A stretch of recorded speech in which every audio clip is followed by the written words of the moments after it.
नमस्कार.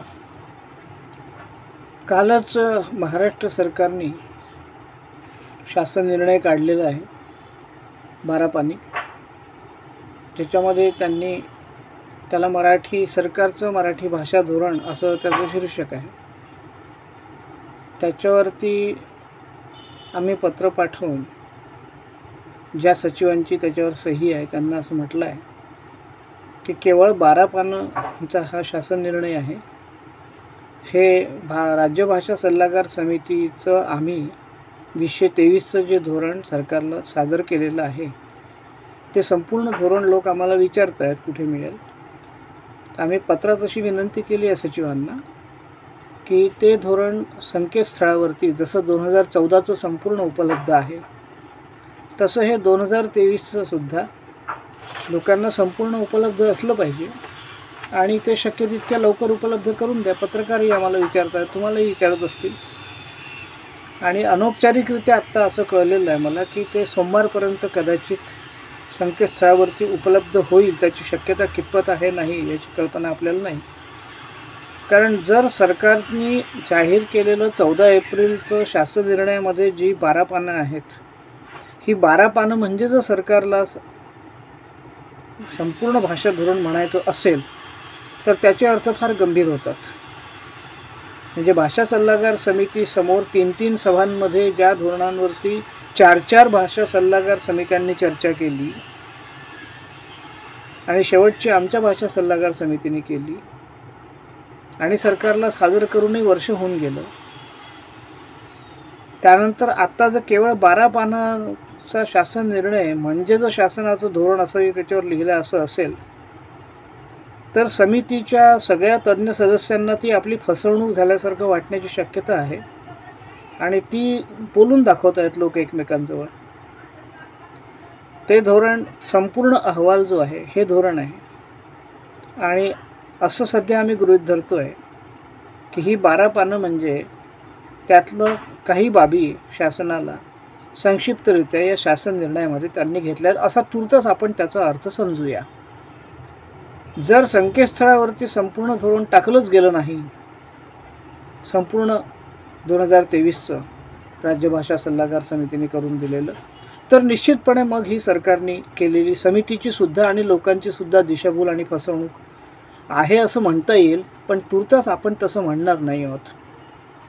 आपण पत्र पाठवलेलं आहे सचिवांना आणि अशी आशा केलेली आणि असं लिहिलंही आहे त्यांना की असा अर्थ त्याचा संभवणार आहे, त्यामुळे तसा अर्थ संभवू नये आणि शासनाची प्रतिमा जी आहे ती त्याच्यामध्ये अनिष्ट अशी होऊ नये. त्यामुळे शक्य तितक्या लवकर जलद गतीने हे जे आहे संपूर्ण धोरण 2023चं भाषा सल्लागार समितीने सरकारला सादर ते जसंच्या तसं संकेतस्थळावरती उपलब्ध व्हावं. त्यामुळे त्या विषयावरती ते जर पूर्ण उपलब्ध झालं तर आणि काय पुढे बोलायचं ते बोलू. तुर्तास आपण जरा वेगळ्या विषयावर बोलणार आहोत आणि हाही विषय तितकाच गंभीर आहे किंवा हा विषय 16 वर्षापासून चाललेला आहे आणि याचे खूप मोठं वृत्तपत्रांमध्ये येऊन गेलेलं आहे. आणि त्यातून जे कळलं आहे ते असं आहे की भारताच्या राजधानीमधलं जे जवाहरलाल नेहरू विद्यापीठ जे आंतरराष्ट्रीय ख्यातीचं, ज्यामुळे हा देश ओळखला जातो ज्या विद्यापीठाच्या नावाने जगभर, इतकं महत्त्वाचं ते विद्यापीठ, त्या विद्यापीठामध्ये वेगवेगळ्या भाषांची, भारतीय भाषांची अध्यासनं असावीत याकरता काही एक सोय आहे, योजना आहे. आणि त्यानुसार ज्या भाषांना जवाहरलाल नेहरू विद्यापीठामध्ये आपल्या भाषेचं अध्यासन असावं, म्हणजे दिल्लीमध्ये मराठी भाषा हिच्या जतन, संवर्धन, अध्ययन, संशोधन याची सोय असावी आणि दिल्लीत असावी. याचा अर्थ की दिल्लीमध्ये येऊ इच्छिणाऱ्या किंवा ज्यांना ते सोयीचं आहे अशा आंतरराष्ट्रीय पातळीवरच्या कोणालासुद्धा त्या अध्यासनामध्ये येऊन त्या सगळ्यांचा उपयोग व्हावा, इतकं ते महत्त्वाची ही योजना आहे. आणि ते अध्यासन, मराठी भाषेचं अध्यासनसुद्धा तमिळचं आहे. ओडिसा आणि आसामी या 3 भाषांनी त्या अध्यासनाकरता जे काही नियम, अटी, तरतुदी असतील त्या पूर्ण केल्या आहेत आणि 10 कोटी रुपये त्या अध्यासनाकरता त्या राज्याच्या त्या भाषिक राज्याच्या सरकारने द्यायचे असतात. ते तमिळ, ओडिशा, आसाम या राज्यांनी देऊन झालेले आहेत. आता ही राज्य महाराष्ट्रापेक्षा सुद्धा खूप सुबत्ता असलेली राज्य आहेत आणि महाराष्ट्र त्यांच्यापेक्षा सुद्धा आर्थिक विपन्नावस्थेतलं राज्य आहे अशी तर स्थिती नाही आहे. कारण मुंबई महाराष्ट्राची राजधानी आहे आणि ती भारताची आर्थिक राजधानी आहे आणि ती मराठी भाषेची आहे मुंबई ही राजधानी. असं असताना मराठी भाषेच्या अध्यासनासाठी 16 वर्षापासून आजपर्यंत कुठलीही हालचाल झालेली नाही महाराष्ट्र सरकारकडून. किती गंभीर बाब आहे. आणि जे काही वृत्त आलं आहे ते खरोखर मराठी भाषिक समाजाला लाजेने मान खाली घालावी असंच आहे. एवढ्या महत्त्वाच्या विद्यापीठामध्ये मराठी भाषेचं अध्यासन आणि त्या अध्यासनासाठी जे काही त्याच्या अटी आहेत त्या पूर्ण करण्याची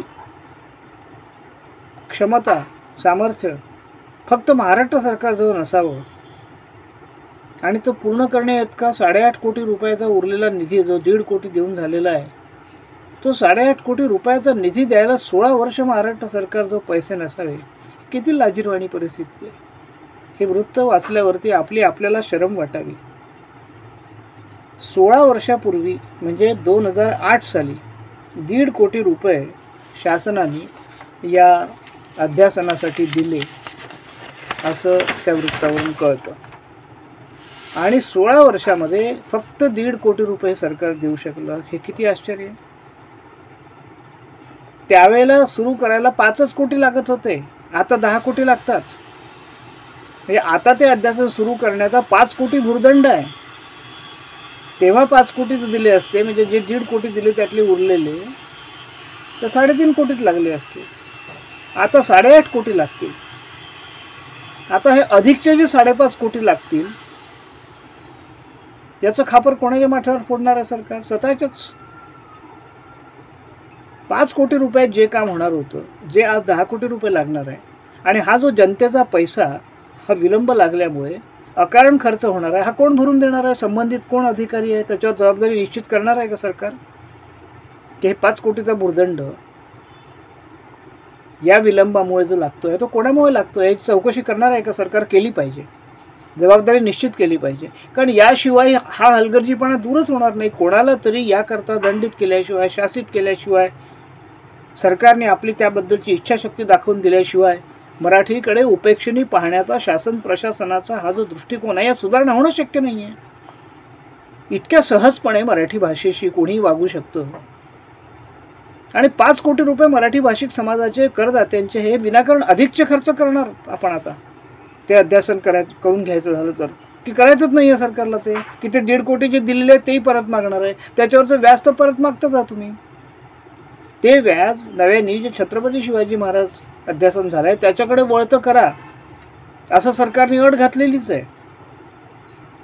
पण उरलेले 8.5 कोटी देणार आहे की नाही याच्याबद्दल सरकारने आता सांगितलं पाहिजे, बोललं पाहिजे, खुलासा केला पाहिजे त्या वृत्तावर. सरकार काहीच करत नाही, वृत्तांची खुलासे करत नाही, पत्रांची उत्तरं देत नाही. मग करतं काय सरकार आमचं? किती भीषण स्थिती आहे ही. काय सुरू काय आहे? त्यावेळेला असं सांगण्यात आलं होतं 1.5 कोटी दिले तेव्हा, 5 कोटी तेव्हा फक्त द्यायचे होते, की काम सुरू करा, आम्ही पैसे देतोच आहे. मात्र 16 वर्षात पुढे एक पैसाही आपण देऊ नये.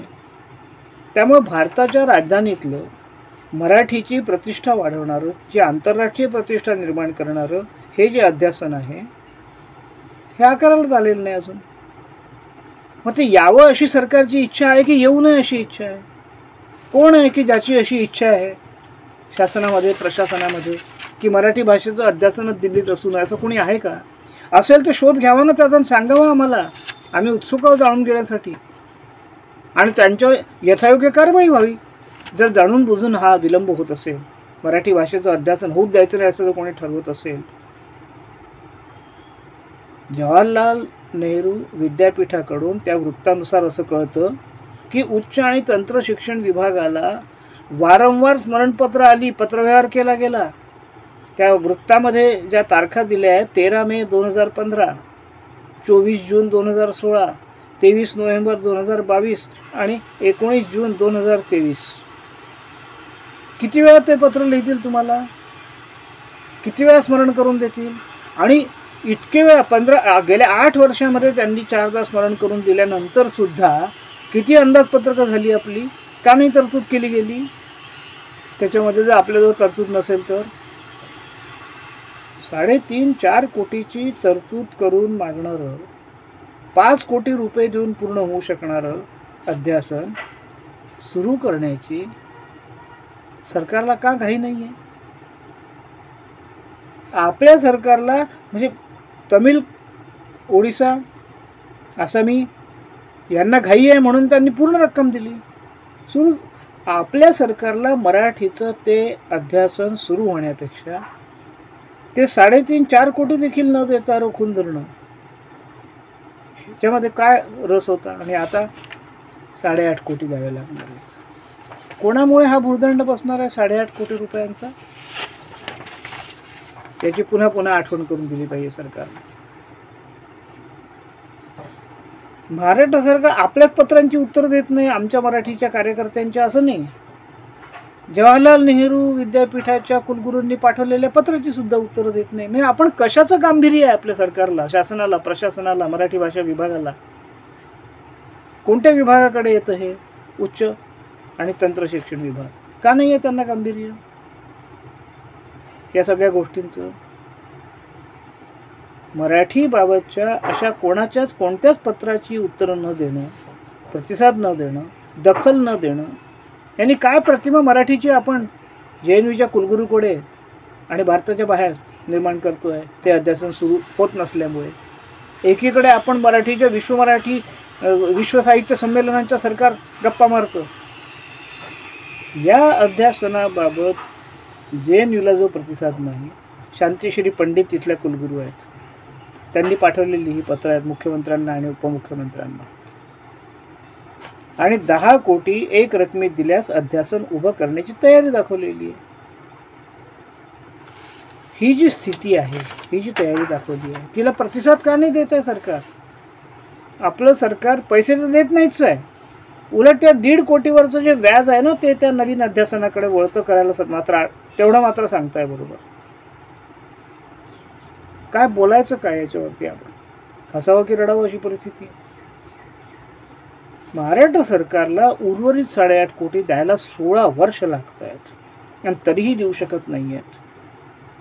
जे गेल्या 2 वर्षांमध्ये केवळ 6 दिवसांमध्ये 3-3 दिवसाच्या 2 विश्व साहित्य संमेलनांवर निरर्थक 10-10 कोटी रुपये खर्च करून 20 कोटी रुपये खर्च करू शकतात. करमणूक प्रधान उत्सवी व्यासपीठीय परदेशातून टाळ्या वाजवायला आणि तिथे बसवायला फक्त लोकांना बोलवण्यासाठी 1-1 लाख रुपये देऊन ते सरकार आपलं 8.5 कोटी रुपये 16 वर्षामध्ये देऊ शकलेलं नाही आहे. किती प्रगत, सक्षम, समर्थ सरकार म्हणायचं का हे आपलं? मग जी तरतूद 16 वर्षापूर्वी केली होती, तो निधी वळता कुठे झाला? कोणत्या कामासाठी वळता झाला? कोणी केला? कोणाच्या मंजुरीने केला? कोणाच्या परवानगी? या सगळ्यांची चौकशी व्हायला पाहिजे. आणि मराठी भाषेशी असा खेळ करणाऱ्यांना ताडण केलं पाहिजे, दंडित केलं पाहिजे, यथायोग्य कारवाई त्यांच्यावर केली पाहिजे, त्यांना स्पष्टीकरण मागितली पाहिजे, जाब विचारला पाहिजे सरकारने. कोण विचारेल? सरकार विचारेल. संबंधित अधिकाऱ्यांना, संबंधित अधिकारी. कोणी पळवले ते? हे पैसे कोणी पळवले आमच्या अध्यासनाचे? जे या पद्धतीने वागत आहेत. आणि म्हणून मराठी भाषा विकास प्राधिकरण अर्ध न्यायिक यंत्रणा स्थापन करा आणि त्याचा कायदा करा असं आम्ही वारंवार जे म्हणतो आहे, ते कशासाठी म्हणतो आहे की मराठी भाषेशी असा खेळ करणाऱ्यांना तटस्थ अशा यंत्रणेकडून जाब विचारलाच गेला पाहिजे. आणि आता तर शासनाने हे वृत्त वाचल्यानंतर आमचं तर म्हणणं असं आहे की शासनाने आता, आम्ही तर पत्र लिहिलं आहे शासनाला, की शासनाने या सगळ्याची आता नीट चौकशी करावी. 5 कोटीत होऊ शकणारं काम जे आता 10 कोटीत होणार आहे, हा जो भुर्दंड बसतो आहे, हा कोणामुळे बसतो आहे त्याच्यावर जबाबदारी निश्चित करावी. तेव्हाचा 5 कोटी रुपयाचा तो निधीची तरतूद कोणी कुठे पळवली त्याबद्दल जाब विचारावा आणि कोण आहे हे मराठीचे शत्रू, या मराठी भाषा अध्यासनाचे शत्रू, याचा शोध घ्यावा आणि जाहीर करावेत. त्यांची चौकशी होणं, संबंधितांवर कारवाई होणं आणि त्याही आधी तातडीने मराठी भाषा अध्यासनाचे ते अध्यासन सुरू होईल हे बघणं. त्याकरता उर्वरित जो निधी आवश्यक आहे, ज्याच्यासाठी स्मरण JNUचे कुलगुरू वारंवार आपल्याला करून देत आहेत, ते पैसे, तो उर्वरित निधी ताबडतोब कसा दिला जाईल याची आधी सरकारने व्यवस्था करावी. एक तर तो मुख्यमंत्री निधीतून द्यावा, पण तातडीने द्यावा, हे आम्ही सरकारला विनंती केलेली आहे. हे वृत्त वाचल्यानंतर या वृत्ताचं कात्रण पाठवलेलं आहे मुख्यमंत्र्यांना, उपमुख्यमंत्र्यांना, उच्च आणि तंत्रशिक्षण मंत्र्यांना आणि मराठी भाषा मंत्र्यांना सुद्धा. त्यांनीसुद्धा याच्यामध्ये हस्तक्षेप करावा. मराठी भाषेचा प्रश्न आहे, संपूर्ण महाराष्ट्राच्या मंत्रिमंडळाचा प्रश्न आहे, मराठी भाषिक जनतेचा प्रश्न आहे. विधिमंडळात सुद्धा हा प्रश्न उपस्थित करायला पाहिजे. आपले जे भाषा समितीचे विधिमंडळाचे सदस्य आहेत त्यांनी, आपल्या जनप्रतिनिधींनी जाब विचारला पाहिजे सरकारला. 16 वर्ष मराठी भाषेच्या अध्यासनासाठी आपण पैसे देऊ शकत नाही, ही काय परिस्थिती आहे, हा काय प्रकार चाललेला आहे.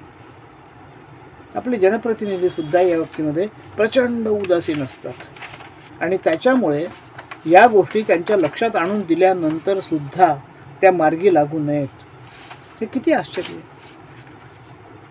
आता ताबडतोब तातडीने मुख्यमंत्र्यांनी ज्या कुठून त्यांच्या अधिकारामध्ये तरतूद करता येणं शक्य आहे, नंतर समायोजित करत राहावं, परिपूर्ती करत राहावी, पण तातडीने मराठी भाषा अध्यासन जवाहरलाल नेहरू विद्यापीठातलं जे 16 वर्षापासून प्रलंबित आहे, सरकारने पैसे न दिल्यामुळे, तो उर्वरित निधी ताबडतोब त्वरित जवाहरलाल नेहरू विद्यापीठाला देऊन हे अध्यासन सुरू कसं होईल याचे प्रयत्न मुख्यमंत्र्यांनी, उच्च तंत्रशिक्षण मंत्र्यांनी ताबडतोब सुरू करावेत आणि ते काय करतायत ते कृपया जनतेला कळवू द्यावं.